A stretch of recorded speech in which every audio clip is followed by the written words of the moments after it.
And I'm joined by Boorsma.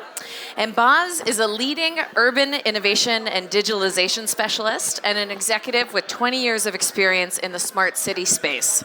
Boz is the external chief digital officer to the city of Rotterdam. He also serves as a professor of practice at the Thunderbird School of Global Management at Arizona State University. Beyond that, he serves as a member of the board at the Smart City Association in Italy. Boz is the author of the well-acclaimed book, A New Digital Deal. And Boz, it's great to have you here today. Thank you so much. Welcome. So I'm going to play dumb a little bit and start with my first question. What does a chief digital officer do? It's a great question. I'm still figuring this out myself. If someone could Google this for us. Absolutely. You know what? A CDO for one city may be doing A, B, and C, and some other CDO in another city might be doing very different things. Ger Baron in Amsterdam, he's a good friend, but he's doing some different things from what I do. Right. And by and large, I'm trying to figure the role out in Rotterdam still. Yeah.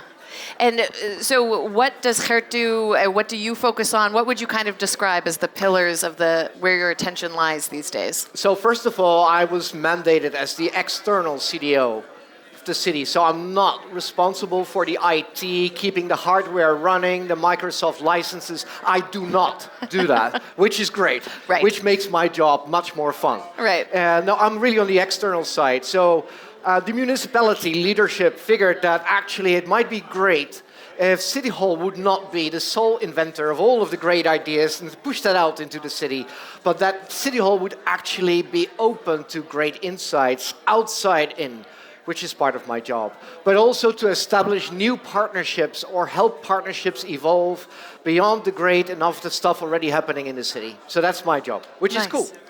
And you stepped into this role a year ago, 2 years ago? It's 1 year ago. 1 year ago. Congratulations. Thank you. What have you observed so far in Rotterdam? What do you think is special about the city, and what do you think could use some more development? So I think Rotterdam is just one of the most exciting cities to be working in, and it's growing. It doesn't suffer from, let's say, legacy failures in terms of digitalization, smart city stuff, a little bit of it, but not that much. It can actually learn from some of the lessons learned by other cities. It's got this phenomenal backyard, the port. It's very ambitious in terms of the transition journeys and where it wants to go, and how to respond to Brussels and the Green Deal that we're all supposed to articulate, us wanting it to become a green digital deal, leveraging the designs provided by digital to actually get greener faster. Right. And these things are deeply exciting. There's a lot of work ahead of us. You know, to be sure, I'm very positive, but there is a lot of work to be done. And one of the key care abouts that we do have is to not just focus on great business, great innovations, great economy, great environment, but to ensure that every citizen in this city actually has a fair fighting chance to be part of that journey, to leave no man or woman behind. Wow, that's an impressive and big goal and exciting. And we're here today, we're talking about growth, and I'm weaving this into your topic and how we're thinking about this. So we may have entrepreneurs who are startups and scale-ups, and they're thinking about how do they take a part of joining the journey that you just mentioned, that end goal of every citizen is brought along in this journey. How do they plug in? That's a fabulous question and really tough to answer. Yeah. So many cities have great innovation ecosystems, great startup accelerators, scale-up accelerators, great research institutes. But how do you transform yourself from being a city with great innovation players to becoming actually an urban innovation complex, where all of these players actually interact in a much more systematic, if not organic way? One of the things that I would like to achieve in this city is to create this urban innovation complex and actually ensure that everyone does what they do best, talk to each other better, ensure more alignment between these different players, but tie it to that societal agenda. If we say, we want to have a digital circular economy, and we derive a number of sub-goals to that. How can we tie our startup accelerators, our scale-up accelerators, our research institutes to that mission and create market in the process? there are cities that have done a good job, and I think it's not just good for the city, it's not just good for those municipal goals, those societal goals, but it's actually very, very good for business. Can you mention a city that you really admire that you think has done this well? Well, there's one city that I really like in this space, it's Copenhagen. Copenhagen is generally not regarded as the smartest city. Sometimes it does get up there in those indexes. It's not San Francisco. It's not Amsterdam or Berlin, one of the big cities that you typically associate with the greatest of innovation ecosystems. But here's the thing with Copenhagen. A long time ago, they said, we want to be number one in becoming carbon neutral by the year 2025. And actually, they put the entire city to that task. And they said, look, all stakeholders, we want you to align, and we're going to incentivize you to actually work on that alignment together with us. And they've gotten to that point. That they have actually become an urban innovation complex to deliver on that carbon neutrality by the year 2025. As a result, people, other countries, cities, businesses know where to find the expertise. So Danish companies are doing fabulous business. They get hired into China, into Japan, and so on because they have developed the know-how and the brand, which is essential. Right. It's a very interesting example of the city focusing on a specific goal and through that kind of creating this economic uplift that really helps companies scale and grow themselves.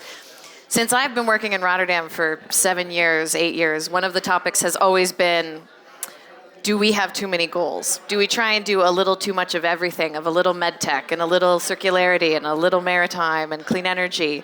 Do you think there's one bullseye that needs to be the focus of the city as you think about creating this structure and driving this forward? Well, I think energy transition is an obvious one, and given the fact that the port is tied to the city, the largest port in Europe, given the size of the problem, energy transition makes a lot of sense, tied to that circular economy. Right. These are very big domains in their own right. But here's one point that typically gets under-addressed in all of this, and I mentioned it briefly, but it's a big care about for my office, the CDO office, which is how do we ensure that people are on board, that we're not going to create the next set of digital divides, because we can create a fantastic urban innovation complex. We can build fantastic businesses. But if there's like an entire 50% of people out there that have no clue as to how to be part of that journey, right, we're going to be stuck.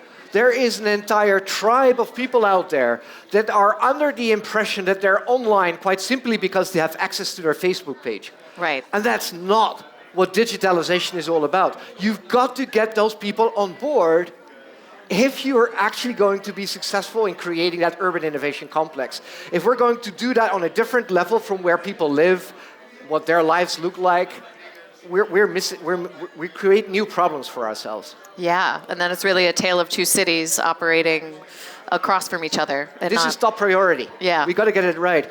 And Amsterdam is easy because they got so much high-skilled know-how already coming into the city for ages. We got that slightly a little bit less. And we got lots of blue-collar workers also. So we really need to step up efforts to get education right. And we're working with companies, NGOs, to really step up massively digital education, going into the neighborhoods to actually get all of those people on board. And hopefully that will be the next generation that will create startups. But now on that next plane. Right. Are there some organizations or NGOs in that space that you're particularly excited about that you think have really interesting models here in Rotterdam? Well, there's one company that's been doing a phenomenal job with their networking academy. That's a former employer of mine called Cisco. Okay. Cisco's a huge networking equipment company, but they've got a corporate social responsibility entity called the Networking Academy. They train on average 2.5 million people every year around the world on networking, digital skills, cybersecurity, and they offer that for free. Wow. And we've asked them, can you come into our city and build this out for the unemployed, for civil servants, for the large employers in the port, and together with a company of Randstad, Yeah. They have said, yes, we're going to do that. We're going to make pretty big announcements on Great. this post-summer. Okay. But this is big. This is about creating new jobs, new businesses, and doing this on an industrial scale. That's really exciting. And we come back to scale again. And when we chatted briefly before this event, one thing you mentioned is right now in Rotterdam, we're doing a lot of pilots, but not unified. And it might be a pilot here, a pilot there. Can you talk a bit about this phenomenon and how do we switch from being a pilot city to being this unified structure that's actually headed towards the goal? So, I come out of years in this smart city space, and I've seen death by pilots Right. a lot. And the problem is that so many municipal leadership simply fails to understand how innovation works, how to manage it if you can manage it, what a proper innovation methodology looks like. There are organizations in the Netherlands that do a phenomenal job in actually creating these type of methodologies. But I've seen programs, operated out of the municipality of Rotterdam, subsidizing great innovation, but there is no evaluation, there is no methodology. This is a lot of tax money being spent. And where is the scaled success? And Right. this is something I came in and I said, guys, we got to do a rethink on this. So what do we do? What do we need is great that municipalities think this up and that other stakeholders think this up, but do we have an overarching methodology that is understood? Do we have a shared pool of talent that we know how to aggregate? Do we actually have a shared pool of investors rather than municipality just thinking in terms of spending taxpayers' money and startup accelerators thinking venture capitalists? Bring that together, organize that pool, have the methodology in place, monitor success so that you can actually scale innovation and make them relevant for your city. Really cool. Very well said, and super exciting to hear your vision, Boz, and what you're working on and where you're headed. We have a minute or so left, so I wanted to see if anyone with us today had a question, perhaps, for our Chief Digital Officer. I guess I would end then with one more question. Mm-hmm. What's one more thing you're really excited to be working on? The Cisco initiative you mentioned is great. Is there another current item that you're proud of? Absolutely. So another educational one. So I've got my other role at Vanderbilt School of Global Management, which is a great business school in the US, but they're very global. And they've recently launched an initiative which could actually cannibalize their own business. So that's the Steve Jobs thing, right? They dare to do that. It's called the 100 Million Learners Program, and it comes at no cost. It's like a light business degree for everyone. Even if you do not even have a high school diploma, you can register for this at no cost, online. You get credits with it. You can, and it's like a business degree for a digital age. So this is really about how do we prepare the next generation of entrepreneurship. The program focuses on people that otherwise might not get that opportunity. Refugees, women, and it's doing it globally. So we have asked them, can you actually come to Rotterdam? Can we make this happen in Rotterdam? Can we offer this up right into each and every street? And the answer has been yes.